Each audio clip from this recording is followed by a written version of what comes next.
Hello DAVs, there is मानू है। बेटा क्वेश्चन नंबर 9 पे बात कर लेते हैं हम अपने। जैसे बोला what is the maximum value of the function sin x plus cos x।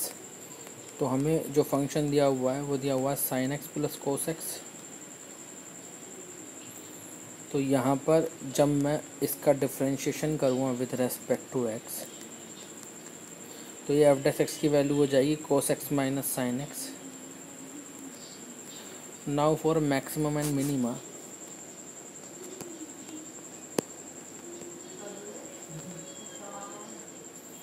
Maximum and minimum के लिए हम f डैश x को 0 रखते हैं। That is cos x minus sin x is equal to 0। अब चेक कर लो कोई इंटरवल दिया हुआ है क्या? इंटरवल नहीं दिया हुआ है यहाँ पर कुछ भी हमें, तो हम 0 to 2 पाई निकालेंगे इसे। तो यहाँ से cos x is equal to sin x, और यहाँ से मैं इसे लिख सकता हूँ sin x upon cos x is equal to 1, और डैट इज़ ये हो गया मेरा tan x is equal to 1। अब ये जो 1 होगी, एक तो 10 पाई बाई 4 की वैल्यू होगी बेटा ये, दूसरा जो 10 पॉजिटिव होगा। भाई देखो फर्स्ट क्वाड्रेंट में तो ऑल पॉजिटिव है, अगर मैं 10 को सेकंड क्वाड्रेंट में निकालता हूँ 1 वैल्यू, तो वो 10 निगेटिव हो जाता, आएगी नहीं।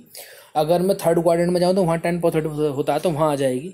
वहाँ भी अगर मैं इसे 3 पाई बाई 2 माइनस करूँगा तो फैमिली चेंज होगी पाई बाई 2 पर, तो पाई में ही रखना है। तो ए की वैल्यू हो जाएगी 10 3 एक minute pi plus pi by 4 यानी 5 पाई बाई 4।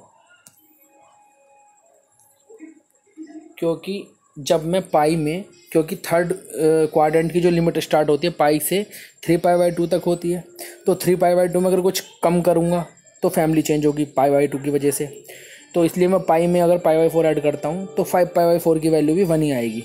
तो इन दो इस यानी 0 to 2 पाई वाले पूरे इंटरवल में ये पाई बाई 4 और 5 पाई बाई 4 पर इसकी वैल्यू 1 आ जाएगी।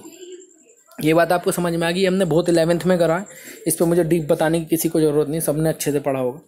तो यहाँ 2 क्रिटिकल पॉइंट मेरे आए, देखिए ध्यान से। एक तो मेरी x की वैल्यू पाई बाई 4, एक 5 पाई बाई 4, एक मेरी पाई बाई 4 आई और दूसरी मेरी 5 पाई बाई 4 आई। नाउ डबल डेरिवेटिव टेस्ट जब करेंगे तो f double dash x is equal to, ये cos x minus sine x को जब सॉल्व करेंगे तो ये हो जाएगा माइनस साइन एक्स और माइनस cos x जब डबल डेरिवेटिव करेंगे, माइनस साइन एक्स और माइनस cos x ये हो जाएगा। अब f double dash pi by 4 की जब मैं वैल्यू निकालूंगा तो ये पाई बाई 4 की वैल्यू 1/√2 और cos पाई बाई 4 की वैल्यू 1/√2। तो जब मैं इसे सॉल्व करूँगा -2/√2 that is -√2। f double dash pi by 4 की वैल्यू आई मेरी ये, ठीक है ना।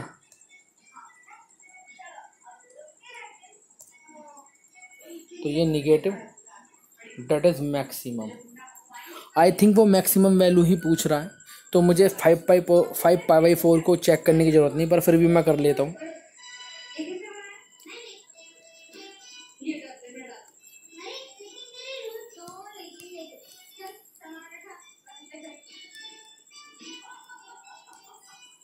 जब मैं निकालूँगा तो माइनस के साइन 5 पाई बाई 4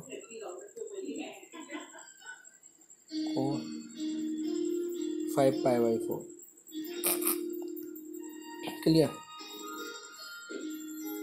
तो ध्यान से देखिएगा, जब मैं 5 ये हो जाएगा sine pi plus pi by 4, तो sine pi plus 5 pi by 4 को मैं लिख देता हूँ। देखो ऐसा है बेटा, मैं आपको एक बार बात बता दूँ, 5 पाई बाई 4 को मैं लिख सकता हूँ पाई प्लस पाई बाई 4, ऐसा कर सकता हूँ ना मैं। तो पाई प्लस थीटा जो है वो थर्ड क्वाड्रेंट को इंडिकेट कर रहा है, और थर्ड में साइन भी और कोस भी दोनों निगेटिव होंगे, और ये ऑलरेडी से निगेटिव है, तो क्या हो जाएंगे, दोनों पॉजिटिव हो जाएंगे। तो f double dash 5 pi by 4 की जो वैल्यू आएगी वो हो जाएगा साइन पाई बाई 4 और कोस पाई बाई 4, प्लस में हो जाएंगे दोनों।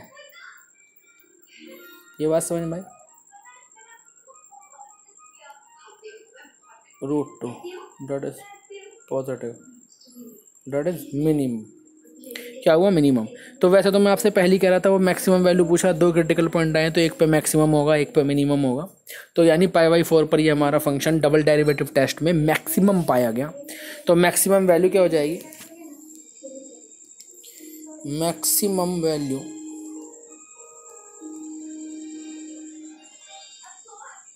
Eight x is equal to π/4 f π/4 पर जो हम वैल्यू निकालेंगे, यानी sin π/4 और प्लस cos π/4, क्योंकि हमारा जो फंक्शन है यानी sin x plus cos x।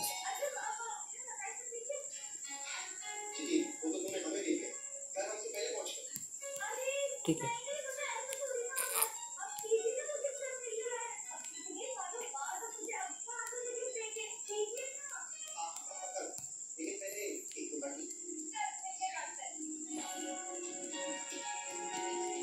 (1/√2 + 1/√2 solve करेंगे तो √2 आ गया आंसर। ये इसकी मैक्सिमम वैल्यू हो गई बेटा। Is that clear?